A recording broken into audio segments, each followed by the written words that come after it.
WhatsApp everyone, welcome back to the channel. Last class में हम लोगों ने ऑर्गेनाइजेशन स्ट्रक्चर्स के बारे में पढ़ाई करी थी। आज की क्लास में हम लोग पढ़ने वाले हैं फॉर्मल, इनफॉर्मल ऑर्गेनाइजेशन और मे बी डेलीगेशन, डिसेंट्रलाइजेशन भी इसी क्लास में आपको कराऊंगा। तो this is gonna be very important. Chapter को आगे लेके चलेंगे ऑलमोस्ट एंडिंग की तरफ, और क्या क्या हम इसमें पढ़ने वाले हैं और पेपर में पक्का आएगा डेलीगेशन, डिसेंट्रलाइजेशन। चलिए जल्दी से let's begin.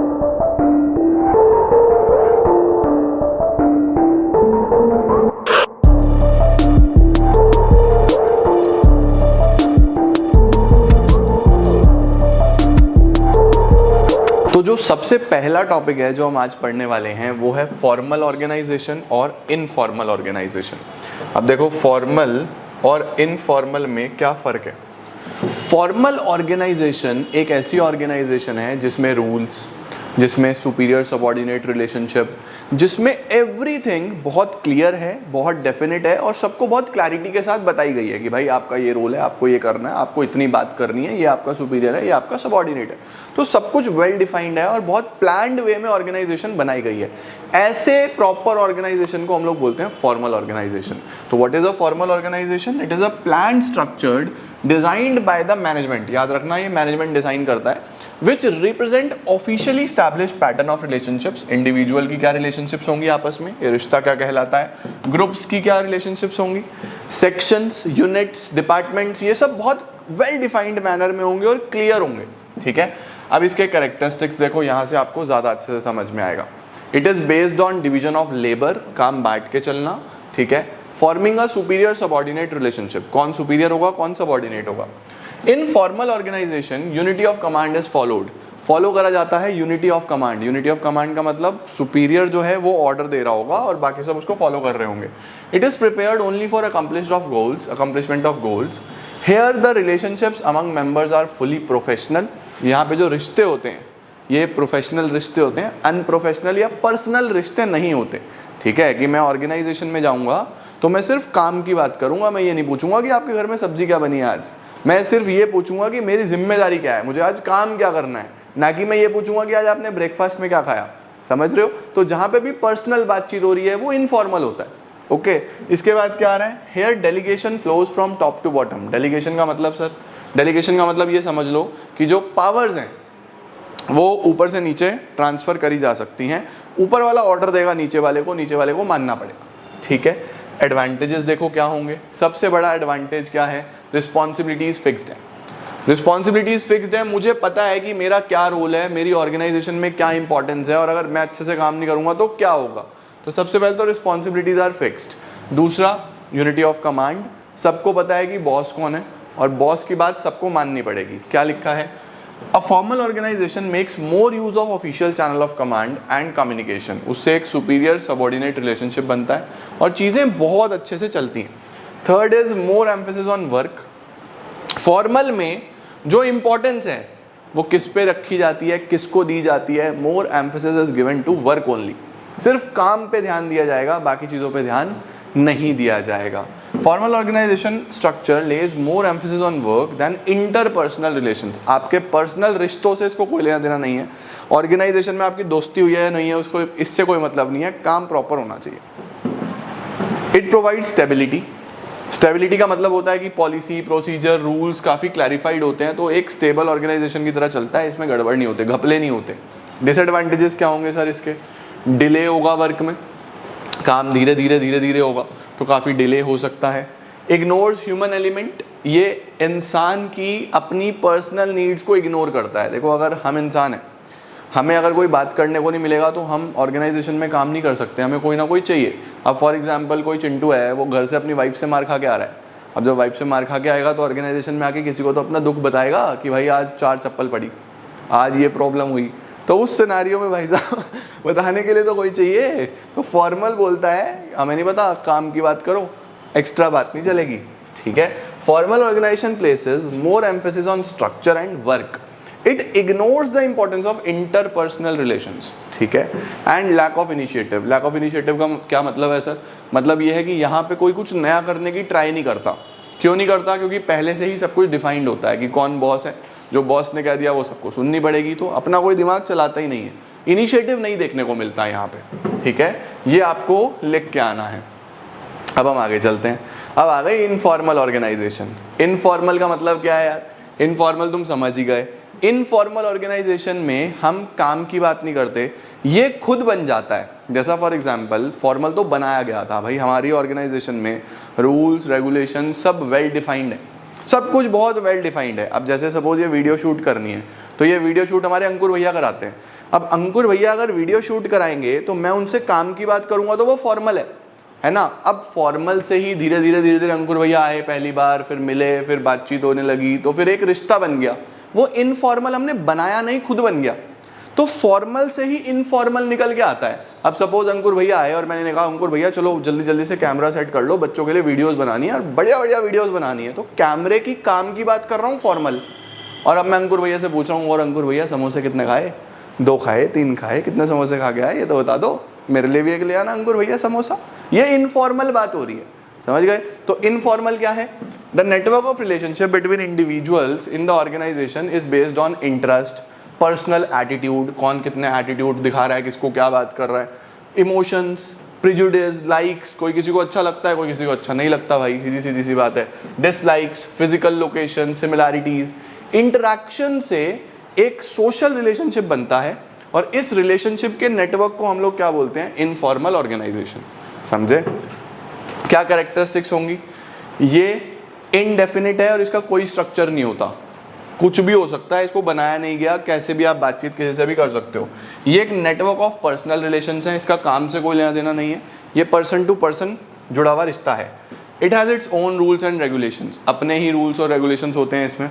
It provide social satisfaction. अब फॉर एग्जाम्पल वो चिंटू को घर से 4 चप्पल पड़ी, अब वो 4 चप्पल उसने आके दुख अपने दोस्त बंटी को सुनाया, तो अब उसको थोड़ा पर्सनल सेटिस्फैक्शन मिल रहा है ना, दुख बांट लिया। बंटी ने कहा अच्छा तो ये 4 पड़ी, मुझे तो 5 पड़ी, तो दोनों बेचारे दुख बांट रहे हैं आपस में।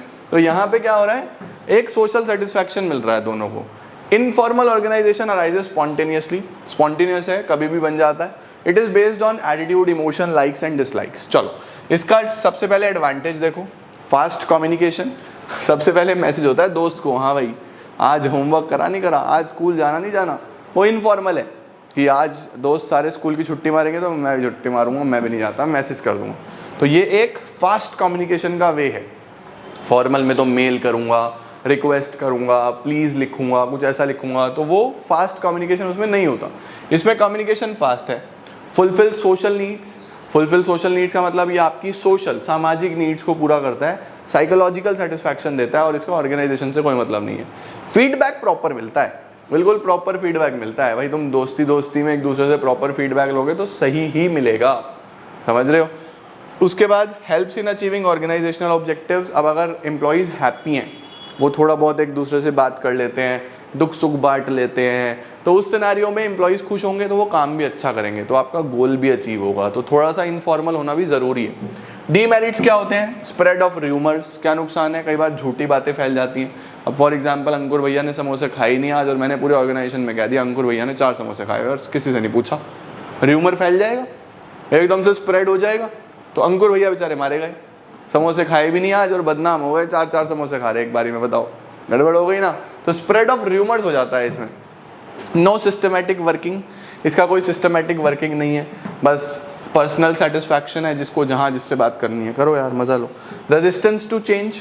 रेजिस्टेंस टू चेंज का क्या मतलब होता है कि इनफॉर्मल ऑर्गेनाइजेशन में कस्टम, ट्रेडिशन, कल्चर से चीज़ें जुड़ी होती है ना। मेरी जिससे अच्छी बनती है उससे अच्छी बनती है, नहीं बनती तो नहीं बनती भाई, तो मैं बदलूंगा नहीं खुद को, मैं यहाँ पे बदलना नहीं चाहूँगा। फॉर्मल में बदलना पड़ता है। आपको कोई इंसान अच्छा लगता है, नहीं लगता, काम करना है उसके साथ तो करना पड़ेगा भाई साहब, ऐसे नहीं चलेगा कि ये तो मुझे अच्छा नहीं लगता मैं काम नहीं करता। इनफॉर्मल में हो सकता है कि ये मुझे अच्छा नहीं लगता, मैं इसके साथ पिक्चर नहीं देखूंगा, ये पिक्चर देखने आएगा तो मैं नहीं आऊँगा।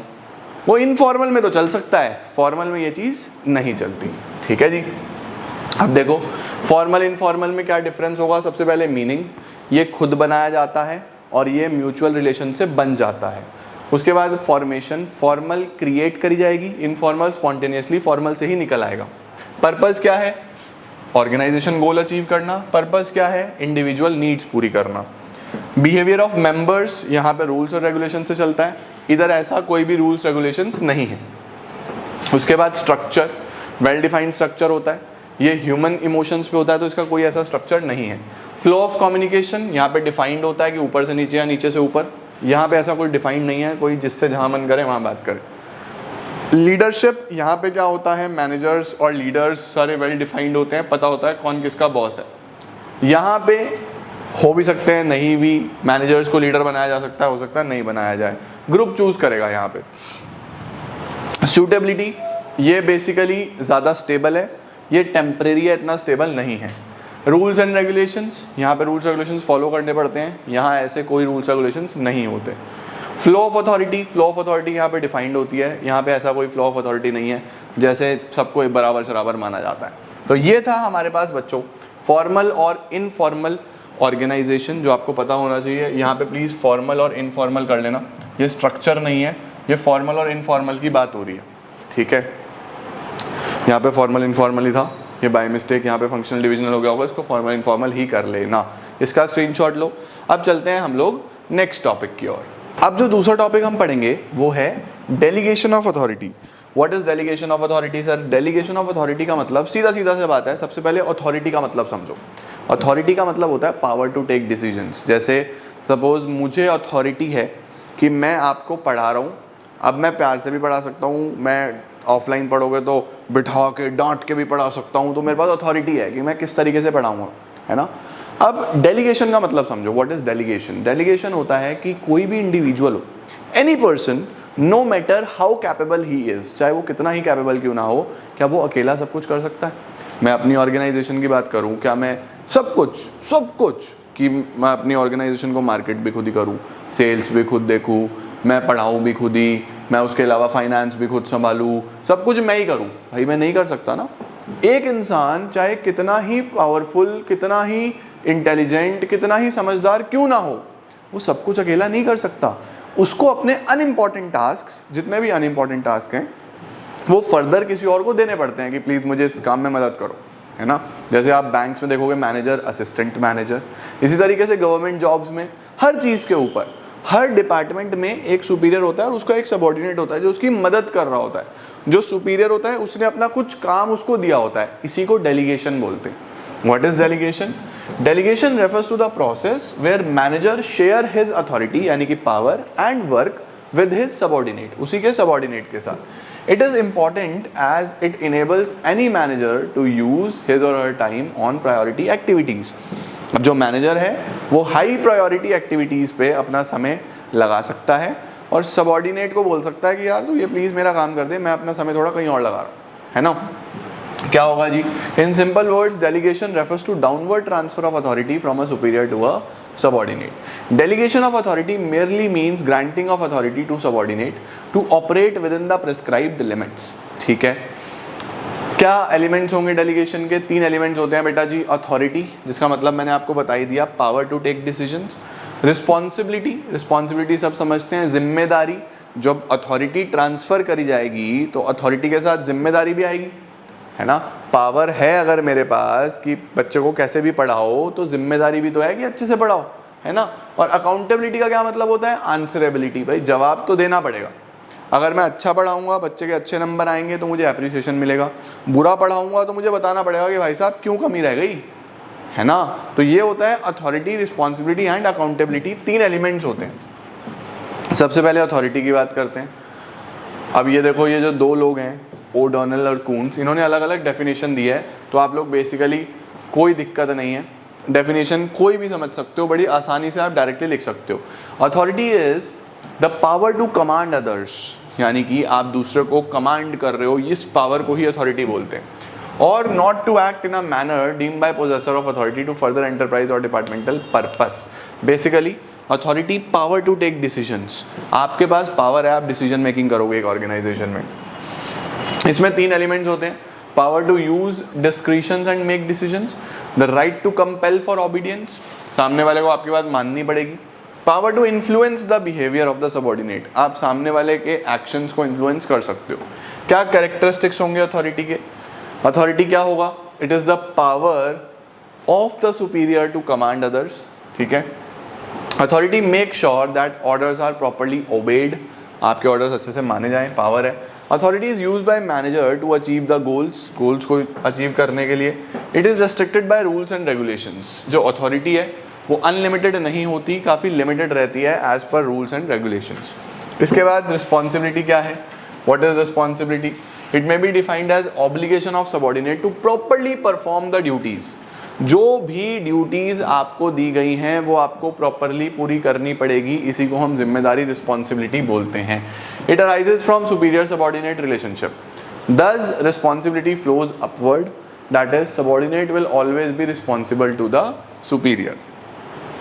फीचर्स क्या होंगे रिस्पॉन्सिबिलिटी के? It flows from bottom to top, नीचे से ऊपर चलेगा। It is assigned, it doesn't arise automatically. जिम्मेदारी ऑटोमेटिकली नहीं आती है, ये दी जाती है। Okay, authority and responsibility go hand in hand.